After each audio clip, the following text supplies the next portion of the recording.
عزیزوں کا محرم کی شب تھی جب رباب جھولے سے سر رکھے ہو رہی تھی اور کہتی تھی اصغر میرا اپنا مقدر 2 بچوں کو لے کے کربلا آئی، یہ 4 برس کی سکینہ ہے اور 6 مہینے کا دور ہے۔ میرا تو پیروں کے چل کے مقتل میں نہیں جا سکتا، یہ ماں ہر ماں اپنے بیٹے کی کل صبح شہادت پیش کرے گی۔ عجب نہیں جھولے سے بے زبان آواز ہے غم نہ کرو، سچے 2 بچوں کو لے کے آئی ہے، ہم دونوں ایسی شہادت پیش کریں گے کہ دنیا کی میری بہن کا نام سنے گی تو تاب حق نہ رہے گی، جب میری شہادت کو سنے گی تو اپنے آنسوؤں کو روک نہ سکے گی۔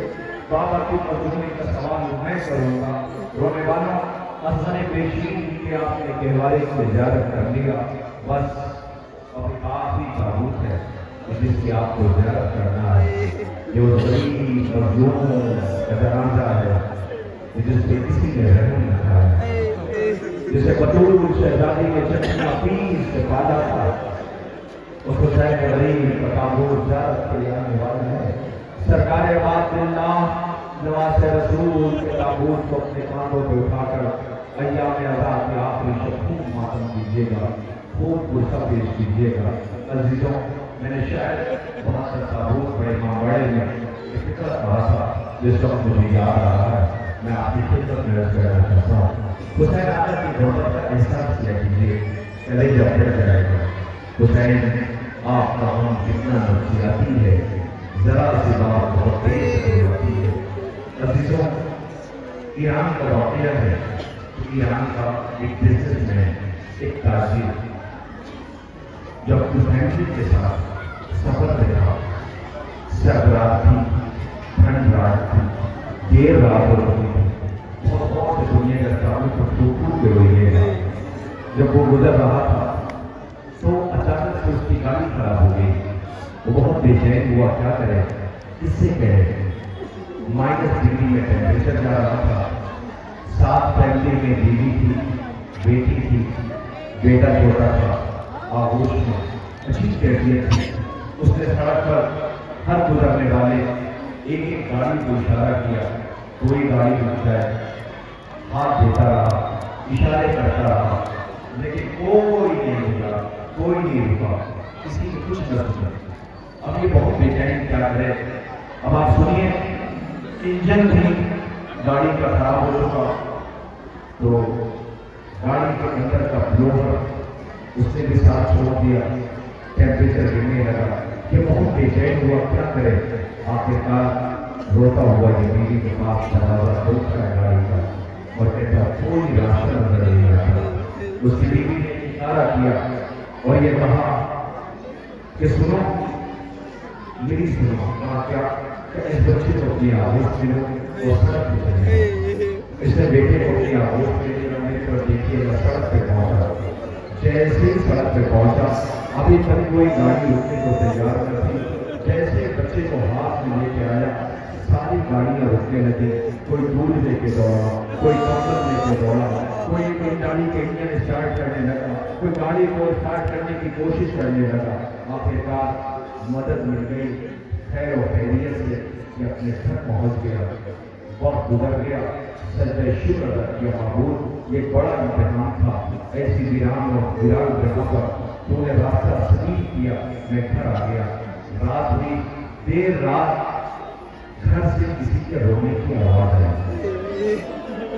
اس کی بیوی بے چین میں کون رو رہا ہے؟ اب جو پہچانا جس کا اپنا شوہر کا ضرور رہا ہے، جو اس سے قریب گئی لے کر پھوٹ پھوٹ کے رو رہا ہے۔ کیا ہوا؟ شکر ادا کرو اللہ، اتنی بڑی مصیبت سے ہم نکل کر کے گھر آ گئے، خدا نے ہماری مدد کی، ہم گھر آ گئے۔ تو رو کے کہتا ہے اس لیے نہیں رو رہا ہوں، پھر مجھے حسین کی تنہائی کو رونا آیا، مجھے حسین کی غربت پہ رونا آیا۔ لیکن کیا ہوا؟ آج میں بیٹے کو لے کے کھڑا تھا، اتنے مدد کرنے والے آ گئے۔ جب غریب تھا، بیٹے کو ہاتھ کے لیے سوالے آپ کر رہا تھا، کسی کو رحم نہ آیا۔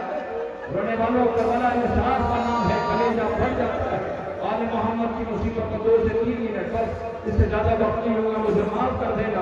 آپ سب سے آئندہ زندگی کا بھروسہ نہیں ہے، اللہ جانے کون زندہ رہے کون زندہ نہ رہے۔ اور ویسے بھی حسین آقا کا جنازہ تابوت آ رہا ہے، پھر تو حق ہے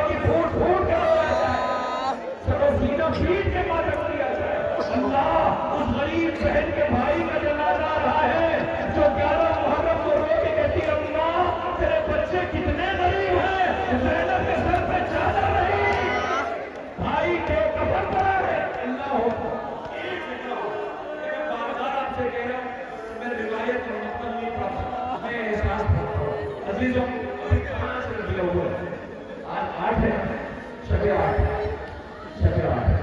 5 ربیع الاول اعظم شیرین جنوں سے ہماری تھی، وہاں پہ بہت بڑا مجمع تھا، بہت بڑا مجمع۔ اس مجمع میں بہت سے ایسے بچے تھے جو ماں باپ سے بچھڑ گئے، تو مائک سے بات کا اعلان ہوتا تھا، یہ بچہ رو رہا ہے، اس کے گھر والوں سے گزارش ہے کہ بچے کو آ کر کے لے جائے، کبھی روتی ماں آ رہی ہے، کبھی روتا ہوا باپ آ رہا ہے، بچے کو کمیزے سے لگایا چلے گئے۔ ایک فطر کی تابوت آ جائے گا، ایک فطر ایسا ہے جس نے بہت رولایا ہے، ایک 10 یا 11 سال کا بچہ تھا جو مجمع میں سے لوگ لے کر کے آئے کہ اس کا اعلان کر دیجیے جلدی سے، یہ بہت بے چین ہے۔ اس کی آنکھیں لگاتار کسی چیز کو تلاش کر رہی تھی، وہ کہتا تھا مجھے گھر والوں سے ملنا ہے، مجھے گھر والوں سے ملنا ہے، مجھے گھر والوں سے ملنا ہے۔ میں نے کہا بیٹا پریشان نہ ہو، تمہاری آواز بہت دور تک جا رہی ہے، تمہارے ماں باپ تمہیں کیا لگتا ہے کوئی تلاش نہیں کر رہا ہوں؟ کہا ہاں یہی تو کہنا چاہتا ہوں۔ میں نے کہا بیٹا بیٹھ جاؤ، اسے کہا پانی پیلو کا پانی نہیں دوں گا، کھانا کھاؤ کا کھانا نہیں کھاؤں گا، کسی بھی صورت کو کچھ بھی لینے کو تیار نہ ہوا۔ اور وہ کہتا تھا مجھے میرے گھر والوں سے ملا دو، اس کے ایک فکرے نے بہت اڑایا، وہ کہتا تھا مجھے آپ کو پتا ہے میں جلدی جانا چاہتا ہوں۔ میں نے پوچھا کیوں؟ کہ ان کو پتا ہے نا میرے گھر والے میرے بغیر رہ نہیں سکتے ہیں، میرے گھر والے میرے بغیر رہ نہیں سکتے ہیں۔ 10 سال کا بچہ کہہ رہا ہے میرے گھر والے میرے بغیر رہ نہیں سکتے۔ لاؤ حسین غریب کا جنازہ، 4 برس کی سکینہ کہہ رہی ہے میرا بابا میرے بغیر نہیں رہ سکتا، میں بابا کے سینے پر جاؤں گی، اے بابا ارے مجھے آپ کی نیند آئے گی، جب آپ کی دھوپ آؤں گی بابا، میں رات کو مقتل میں چلی آؤں گی بابا۔ لو جی حسین کا جنازہ ہے، ہائے بیٹی ڈھونڈ رہی ہے، واہ کربلا، واہ حسین، واہ رسول۔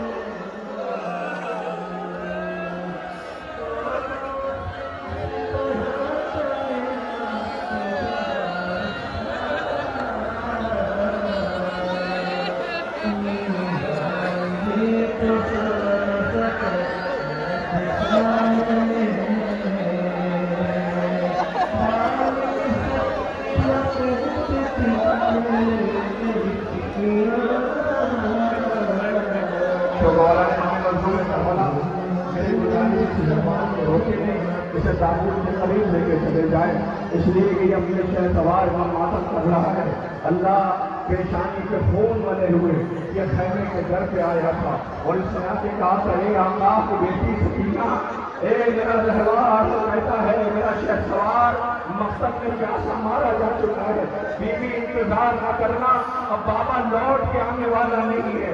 اللہ اکبر، جب عالم غربت میں انسان کو کوئی اپنا نظر آ جائے تو اس کے گلے میں باغے ڈال کا انسان فریاد کرتا ہے۔